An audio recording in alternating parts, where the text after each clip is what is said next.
Hello everyone. सो हम लोग अभी एक प्रैक्टिस शीट सॉल्व कर रहे हैं। इसका कोई ईयर नहीं लिखा हुआ है।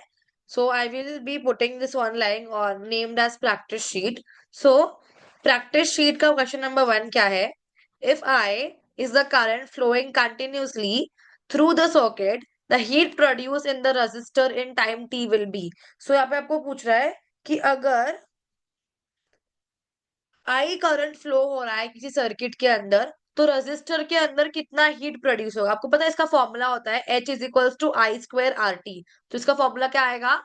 आई square R T. I explain it to you your 1 second. मैं टेक्स्ट बुक से एक्सप्लेन करती हूँ आप लोग को। ये देखो, 1 मिनट। या 1 मिनट, इसमें क्या लिखना है?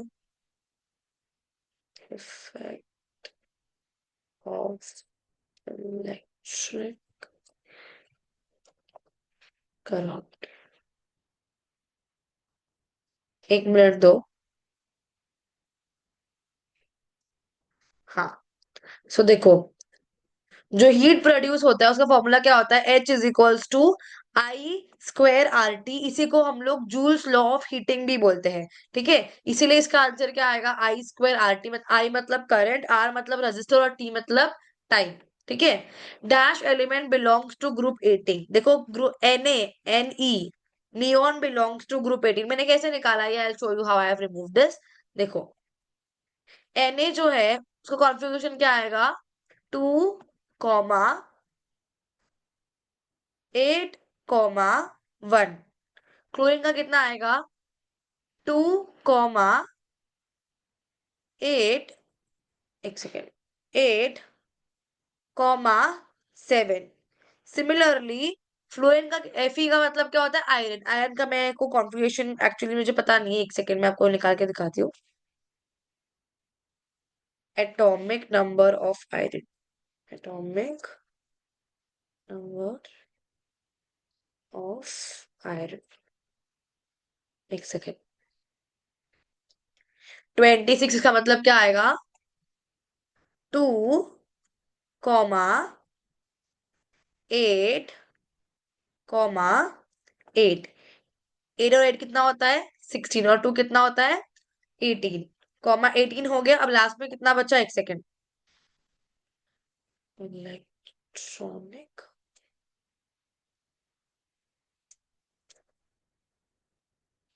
Configuration of 1 minute. कोई कंफ्यूजन नहीं रहना चाहिए ना, इसीलिए।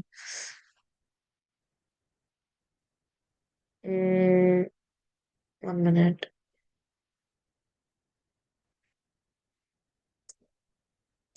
सिंपल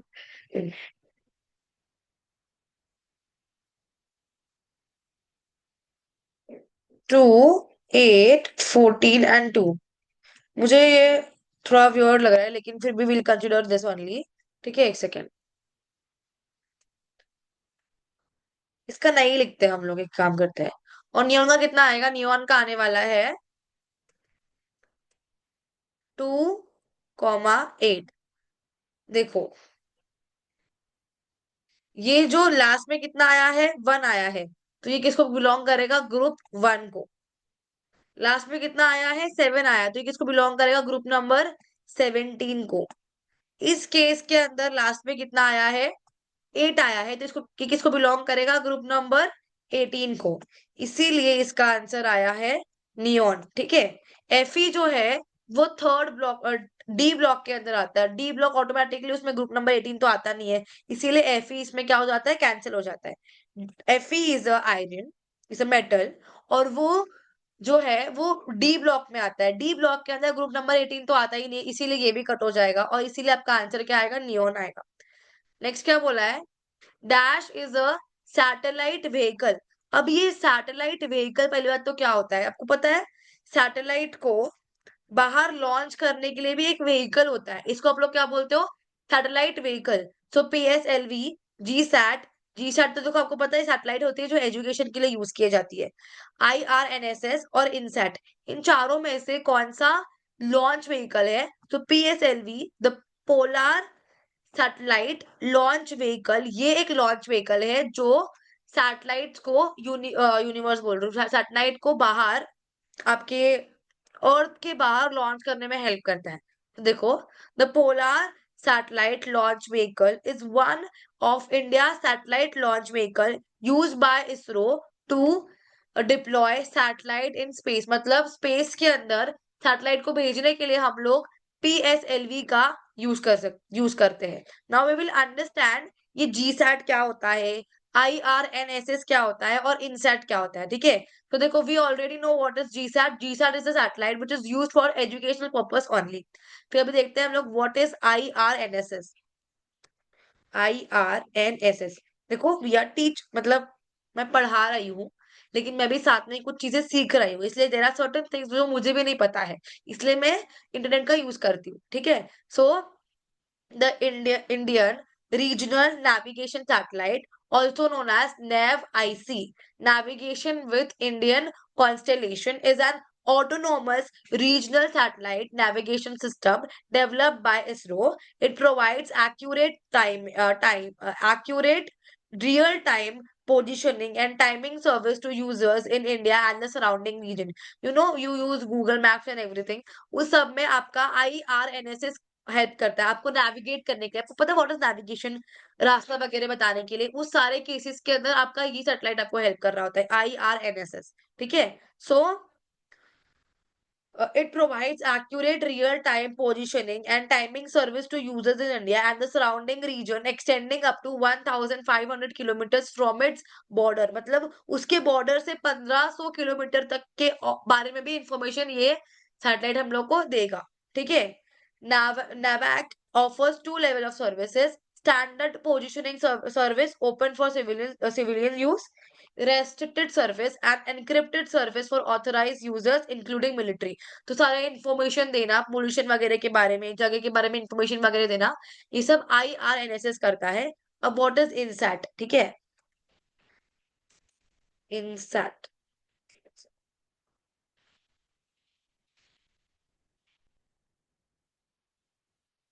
तो आप लोग याद रखो कि this is a navigation based satellite.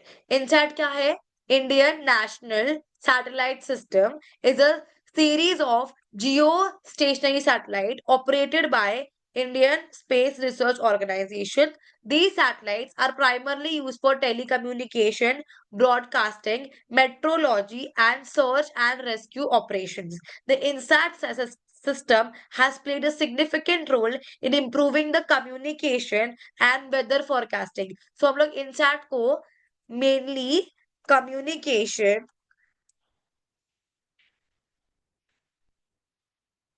weather broadcasting,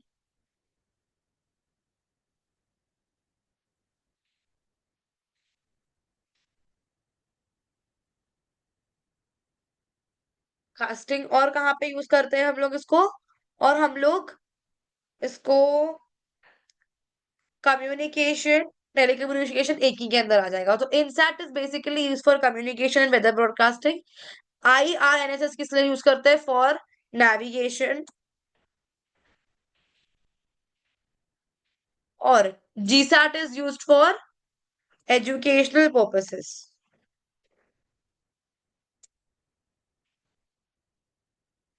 ठीक है, आगे क्या लिखा है? The phenomena in which ice convert to liquid due to applied pressure and then reconverts to ice once the pressure is removed is called as regelation. देखो, regelation में क्या होता है, आप लोग अगर आइस के ऊपर प्रेशर लगाओगे सो वो आइस को वाटर में कन्वर्ट कर देगा, लेकिन जैसे ही आप उस प्रेशर को निकाल दोगे, जो वाटर, जो आइस वाटर में कन्वर्ट हुआ था वो फिर से आइस में कन्वर्ट हो जाएगा। सो जैसे आप प्रेशर लगाओगे आइस वाटर में कन्वर्ट हो जाएगा, और जैसे आप प्रेशर को निकाल दोगे वाटर फिर से आइस बन जाएगा। ये किसके अंदर होता है? रीजनरेशन के अंदर होता है। इसके ऊपर ना बहुत क्वेश्चन पूछते हैं हमारे एग्जाम में, तो हम देख लेते हैं ये क्या होता है। ठीक है, फिर से एक बार।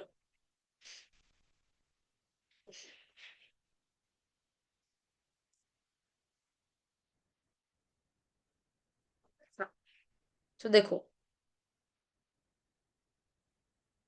The phenomena in which ice converts to liquid due to applied pressure and then reconverts to ice once the pressure is removed is called as regelation.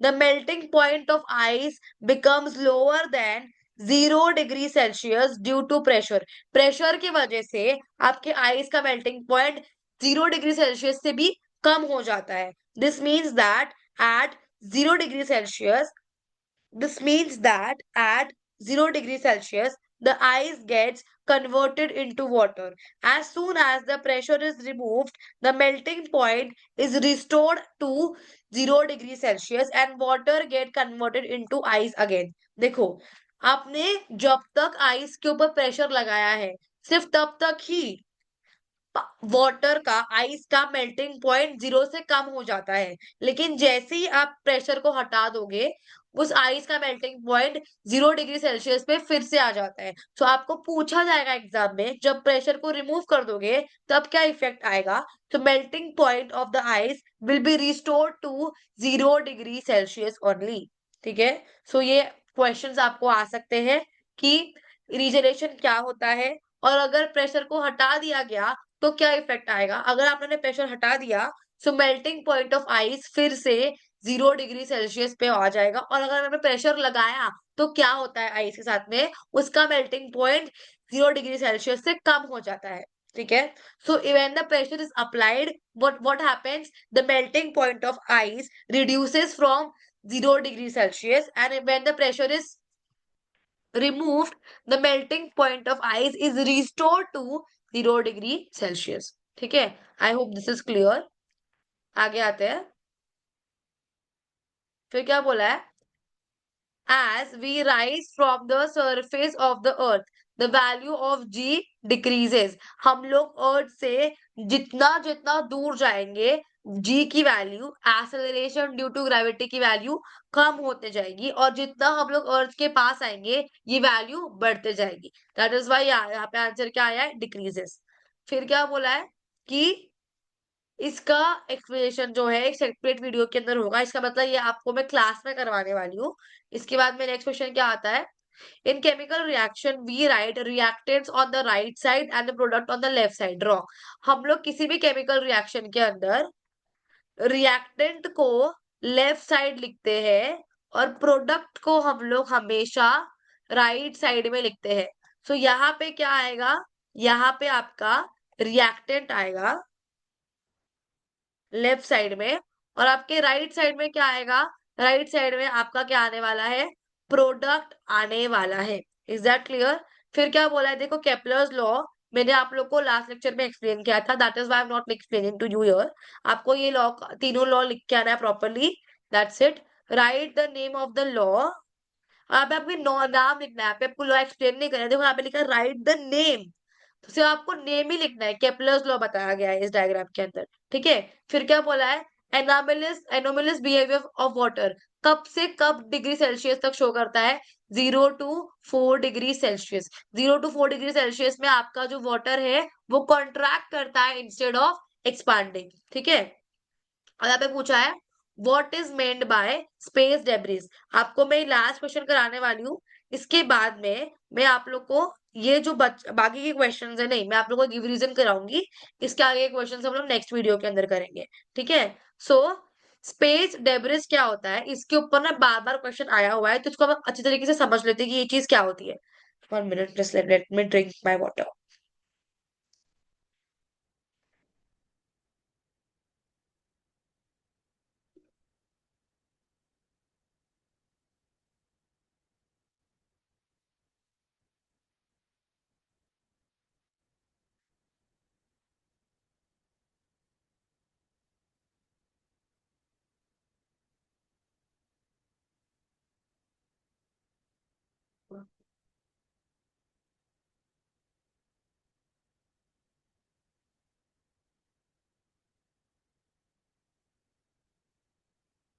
ठीक है. अब आपका क्वेश्चन आता है what is mean by space debris. Space debris also known as space junk refers to non functional human made object in earth object orbit. मतलब earth के आसपास ऐसी चीजें जो ह्यूमन ने बना के भेजी थी लेकिन अभी कुछ काम की नहीं है, ऐसे सैटेलाइट्स जो कुछ काम नहीं किए, ऐसे रॉकेट्स जो ब्लास्ट हो गए, ऐसे बहुत सारे इंस्ट्रूमेंट्स जो हमने बना के अर्थ के ऑर्बिट में भेजे थे लेकिन अभी वो कुछ काम के नहीं है। ठीक है, so these objects can include defunctional satellites, spent rocket stages। आपको पता है रॉकेट जो होती है ना उसके अंदर डिफरेंट डिफरेंट स्टेज होते हैं। एक बार वो फ्यूल खत्म हो गया ना, वो डब्बा ना रॉकेट से अलग होके स्पेस में चले जाता है, लेकिन वो कहाँ जाता है, वो अर्थ के आसपास ही रहता है और उसको आप लोग क्या बोलते हो, स्पेस डेब्रिस। फॉर एग्जाम्पल आपको पता है, समझो ये रॉकेट है, बकवासी डायग्राम बनने वाली आई ऑलरेडी नो, ये रॉकेट है समझो, ये डब्बा नंबर 1, डब्बा नंबर 2 एंड डब्बा नंबर 3। अगर इसका फ्यूल खत्म हो गया पूरी की तरीके से, इसके अंदर का फ्यूल जो है ना पूरा खत्म हो गया, सो क्या होगा, एक सेकेंड ना, पानी आ गया है, 1 minute, my mouse pad, my touch pad is not working।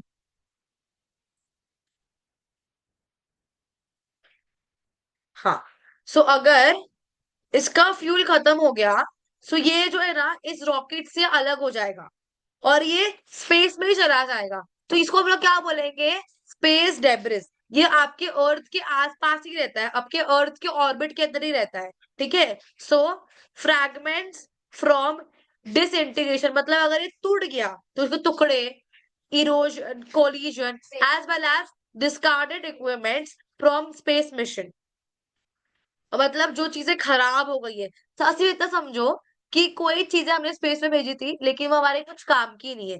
तो आपको पता है वहां पे कोई कचरा वाला नहीं रहता कि कचरा उठा के मैं अपने लेके जाके रख दूं, वो वहीं पे पड़ा हुआ रहता है। ठीक है, सो मम्मी, सो ये जो मतलब जो चीजें ना खराब हो जाती है, जो स्पेस में ही रह जाती है, कोई कचरा वाला तो आ जाता नहीं है वो कचरा उठा के रखने के लिए वापस से, वो स्पेस में ही रहता है ना, तो उसको हम लोग बोलते हैं space debris. So space debris poses a significant risk to operational satellites. मतलब ये जो है ना काफी रिस्की होते हैं, इनको खत्म करना जरूरी है, क्योंकि जो सैटेलाइट काम कर रहे हैं उनके भी साथ में अगर वो कोलाइड कर गए तो काम कर रहे सैटेलाइट को भी वो खराब कर देंगे। Space station future space mission due to high speed at which this object travel. ये जो कचरा वगैरह कूड़ा वगैरह है ये काफी हाई स्पीड से ट्रैवल कर रहा है और ये अगर किसी इंपॉर्टेंट मिशन के साथ में टकरा गया तो काफी बड़ा लॉस हो सकता है, इसीलिए आपको स्पेस डेब्रिस को मैनेज करना इम्पोर्टेंट है। ठीक है, इसके आगे का जो ये है, इसके आगे के जो पार्ट है ये मैं आप लोग को नहीं, ये एक से मैं सिखा देती हूँ। ठीक है, it is necessary to connect earth wire in the home electric connection। 1 minute, फिर क्या बोला है, sodium metal is always kept in kerosene. क्यों रखते हैं हम लोग केरोसिन के अंदर, क्योंकि सोडियम एक काफी ज्यादा रिएक्टिव मेटल है। अगर आप लोग ने इसको बाहर के एनवायरनमेंट में रख दिया तो उसमें आग लगने की चांसेस काफी ज्यादा होते हैं, तो हम लोग एनवायरनमेंट का कांटेक्ट हटाने के लिए इसको हमेशा केरोसिन के अंदर रखते हैं ताकि ये डायरेक्टली एनवायरनमेंट के कांटेक्ट में ना आए और इसमें आग ना लगे। And the this question, elements belonging to same group have same valency, this question have been discuss earlier. So अभी मेरा खाली ये क्वेश्चन डिस्कस करने का बाकी है जो कि हम नेक्स्ट लेक्चर में डिस्कस करेंगे। Thank you so much for watching till your, I hope आप अच्छी तरीके से पढ़ाई करें, बोर्ड्स में काफी अच्छे मार्क्स लेके आए। ठीक है।